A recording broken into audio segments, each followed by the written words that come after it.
अस्सलाम वालेकुम एवरीवन, मैं हूं मोहम्मद तलहा। आप लोग देख रहे हैं तलाश फेस एकेडमी। बच्चों, आज फर्स्ट ईयर फिज़िक्स के एमसीक्यूज़ को डिस्कस करते हैं और बारी है यूनिट 3 डायनेमिक्स के एमसीक्यूज़ को सॉल्व करने की। तो ये जो वीडियो होगी इसमें हम लोग इन डेप्थ हर एक मल्टीपल चॉइस क्वेश्चन को समझेंगे, उसमें इस्तेमाल होने वाले कॉन्सेप्ट्स को थोड़ा सा रिवाइज करेंगे, रिफ्रेश करेंगे और इन दी एंड देखेंगे कि क्या करेक्ट आंसर है इन मल्टीपल चॉइस क्वेश्चंस का। तो निकाल लो पेज नंबर 70 और देखते हैं पहला multiple choice question. The rate of change of linear momentum of a body is called. जो रेट ऑफ चेंज होता है लीनियर मोमेंटम किसी बॉडी का, वो क्या कहलाता है? अगर हम rate of change of momentum की बात करें तो देखो ऐसे लिखेंगे। रेट का मतलब होता है चेंज इन टाइम और विद रिस्पेक्ट टू टाइम, और फिर आ गया चेंज ऑफ मोमेंटम। एक्चुअली ये डेफिनेशन होती है फोर्स की। फोर्स बराबर होता है rate of change of momentum के।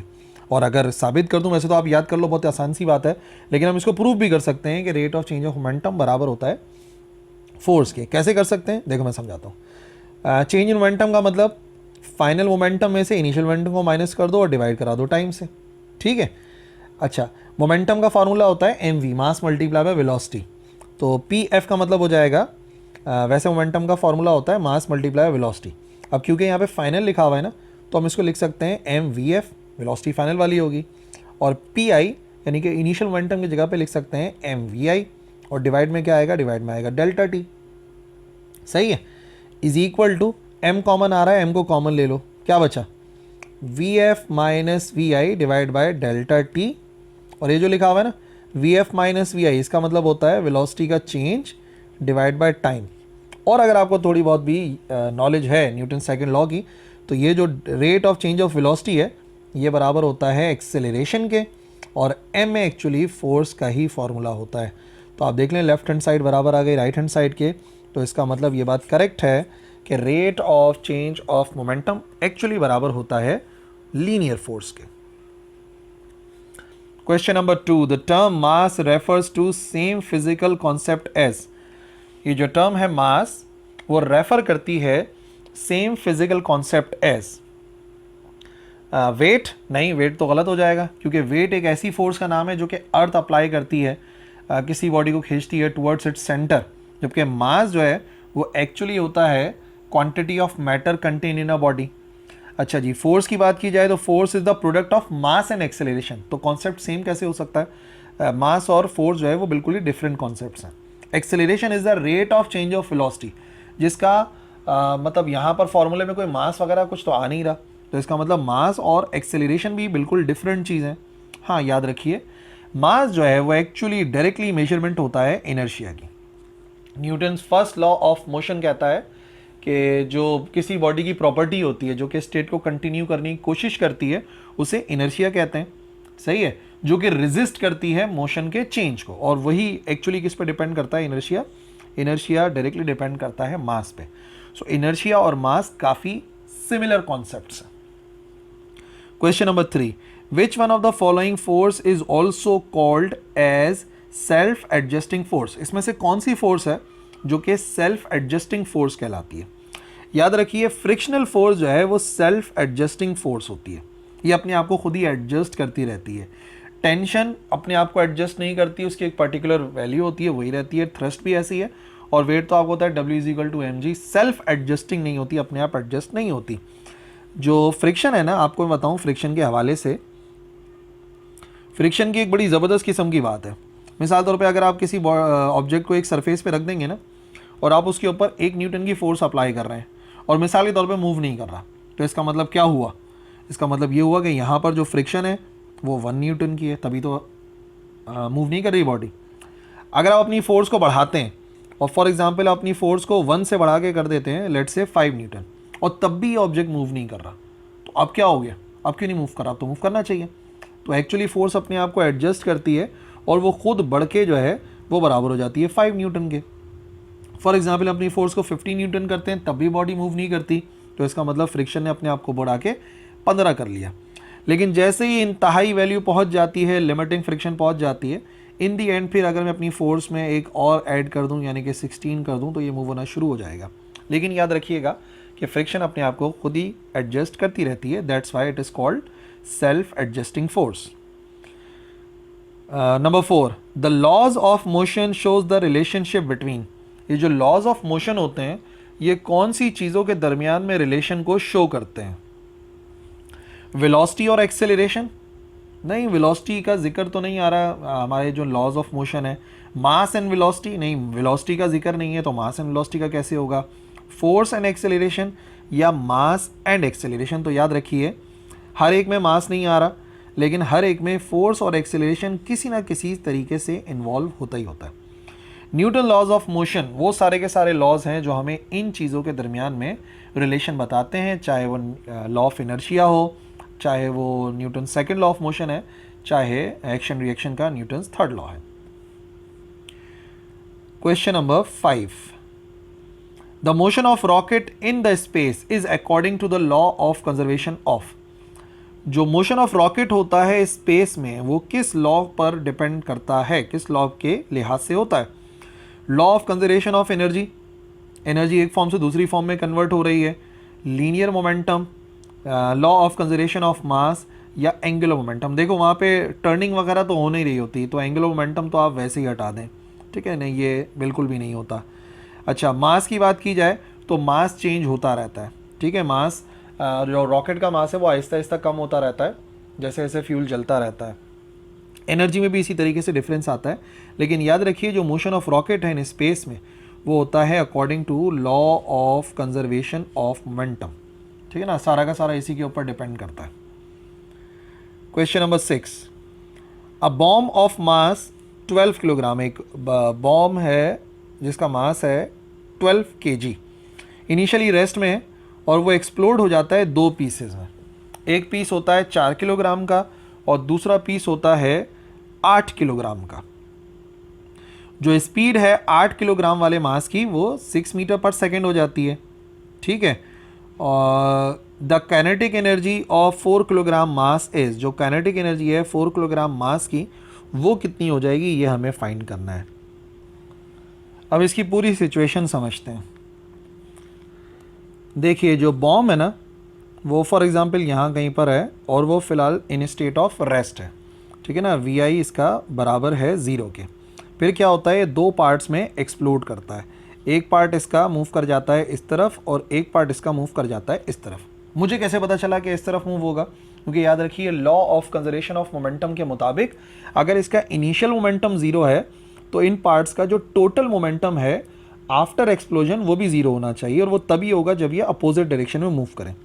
फॉर एग्जाम्पल ये हो गया हमारे पास 4 kg वाला पार्ट और एक जो दूसरा पार्ट है वो हमारे पास हो गया 8 kg वाला, ठीक है ना, ये हमारे पास हो गया 8 kg वाला पार्ट। अब इन्होंने ये तो बता दिया कि जो स्पीड है 8 kg वाले की वो स्पीड इन्होंने बता दी बराबर है 6 मीटर पर सेकेंड के। इसकी स्पीड मुझे नहीं पता, और अगर स्पीड नहीं पता तो काइनेटिक एनर्जी भी हम मालूम नहीं कर सकते, तो एक्चुअली तो काइनेटिक एनर्जी ही चाहिए, ठीक है। अब law of conservation of momentum के मुताबिक जो एक्सप्लोजन से पहले का मोमेंटम है, इनिशियल मोमेंटम, टोटल मोमेंटम भी कर लो एक्सप्लोजन से पहले का, वो हमेशा बराबर होगा टोटल फाइनल मोमेंटम के, कि फाइनल मोमेंटम कितना हो गया, ठीक है।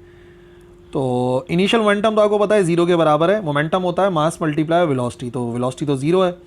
अच्छा, टोटल फाइनल मोमेंटम इन दोनों का होगा, तो हम ये कह सकते हैं कि जो इसका मोमेंटम है m1 और इसको m2 कर देते हैं और ये हो जाएगा v1 v2, तो m1 v1 minus m2 v2 होगा, ठीक है ना, दोनों के दरमियान में माइनस का साइन आना चाहिए ताकि फिर 0 आ सके, यानी कि दोनों के मोमेंटम बराबर होंगे अपोजिट डायरेक्शन में।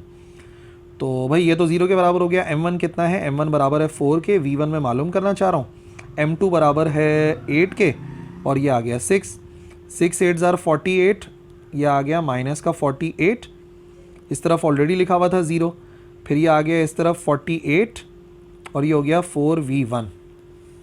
तो अगर वैल्यू को अलग करते हैं v1 की तो वो हो जाएगी 48 डिवाइड बाय 4, 48 डिवाइड बाय 4 बराबर होगा 12 के मीटर पर सेकेंड। अब आपको ये पता लग गया कि 4 किलोग्राम वाले की स्पीड कितनी होगी। अब काइनेटिक एनर्जी का फॉर्मूला होता है 1/2 mv², वेलोसिटी v1 है उसकी, तो आ गया 1/2, मास है इसका 4 और वेलोसिटी है इसकी 12 का स्क्वायर, 12 का स्क्वायर 144 इंटू 4 और डिवाइड बाय 2 कराएंगे तो ये आ जाएगा 288 जूल्स के बराबर। ठीक है, तो बस ये वाला ऑप्शन देखना है आपने, 288 जूल के बराबर।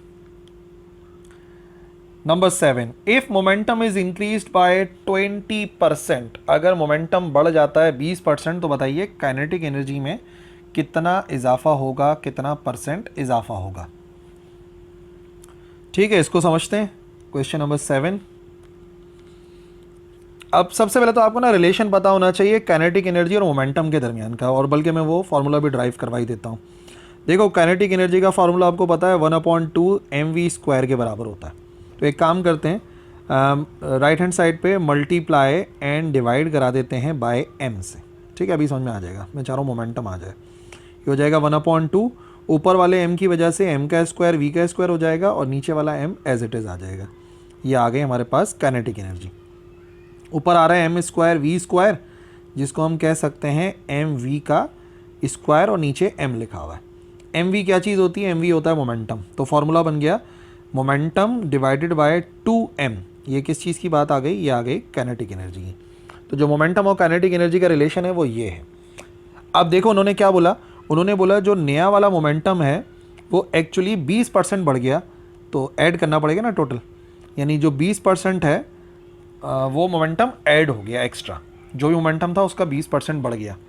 तो ये कितना हो जाएगा? 20% का मतलब होता है p, 20 का मतलब होता है 0.2p के बराबर। तो इसका मतलब जो फाइनल मोमेंटम है, फाइनल मोमेंटम जो कि p डैश है वो हो जाएगा 1.2p के बराबर। ठीक है ना, यानी कि 20% बढ़ गया, तो एक्चुअल से 20% बढ़ने का मतलब वो 1.2p के बराबर हो गया। अब अगर यहाँ पे मैं वैल्यू पुट करता हूँ कि नई वाली काइनेटिक एनर्जी कितनी हो जाएगी, तो नई वाली काइनेटिक एनर्जी का फॉर्मूला क्या बनेगा? के ई डैश कर देते हैं, ये वाला फॉर्मूला अप्लाई कर रहा हूँ ना। p की जगह पे क्या आएगा? p की जगह पर आएगा 1.2p का स्क्वायर डिवाइडेड बाय, मास में तो कोई फ़र्क आया नहीं है, तो इधर हमें लिखना पड़ेगा 2m सीधा सीधा। अच्छा जी, 1.2 का स्क्वायर कर लो, 1.2 का स्क्वायर बराबर होता है 1.44 के। तो ये आ गया 1.44 p का स्क्वायर, और डिवाइड में लिखा हुआ है 2, और m तो एज इट इज़ लिखा हुआ है। ठीक है जी, नई काइनेटिक एनर्जी निकाल रहा हूँ और उन्होंने चेंज पूछा है मुझसे। तो नई जो काइनेटिक एनर्जी है वो आ जाएगी 144 और 2m। या इसको पहले से अलग कर लेते हैं ना फिर से। ये पूरी चीज़ किसके बराबर होती है? p² 2m, p² 2m, ये एक्चुअल काइनेटिक एनर्जी के बराबर है। तो इसका मतलब जो नई काइनेटिक एनर्जी है वो एक्चुअल काइनेटिक एनर्जी का 1.44 टाइम्स हो जाएगी। क्या उन्होंने नई काइनेटिक एनर्जी पूछी है? नहीं, उन्होंने पूछा है काइनेटिक एनर्जी में कितना परसेंट इजाफा हुआ। तो परसेंटेज निकालनी है आपने, सिर्फ परसेंटेज निकाल लोगे प्रॉब्लम सॉल्व हो जाएगी। परसेंटेज कैसे निकलती है? परसेंटेज जो चेंज आया काइनेटिक एनर्जी में वो आएगा चेंज डिवाइड बाय एक्चुअल। जो चेंज होता है परसेंटेज निकालने का तरीका, चेंज डिवाइड बाय एक्चुअल करते हैं एंड फाइनली मल्टीप्लाई बाय 100 कराते हैं। तो काइनेटिक एनर्जी में चेंज कितना आया? काइनेटिक एनर्जी में चेंज आ गया हमारे पास 1.44, ये पुराने वाले से सपोज कर लो, माइनस पुराने वाली 1 के बराबर है। ठीक है, परसेंटेज में अगर निकालते हैं, और फिर आ जाएगा हमारे पास डिवाइडेड बाय,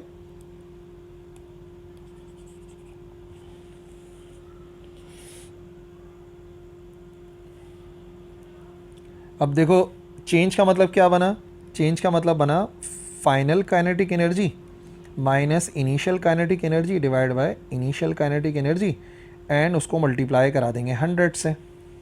फाइनल है 1.44 के ई के बराबर, और इनिशियल को तो हमने के ई का ही नाम दिया हुआ है, पता नहीं कितनी थी, डिवाइडेड बाय के डॉट ई आ जाएगा, और फिर मल्टीप्लाई करा देंगे इसको 100 से। देखो कुछ कॉमन आ गया, यहाँ से कॉमन ले लो, के डॉट ई कॉमन आ गया, 1.44 माइनस 1 बच गया, और डिवाइड में के ई लिखा हुआ है, और यहाँ पे मल्टीप्लाई बाय 100 तो लिखा हुआ है। काइनेटिक एनर्जी से काइनेटिक एनर्जी हो गई कैंसिल, तो जो परसेंट चेंज आएगा काइनेटिक एनर्जी में वो आ जाएगा माइनस करा के 0.44 इंटू 100, और ये बराबर हो जाएगा 44% के।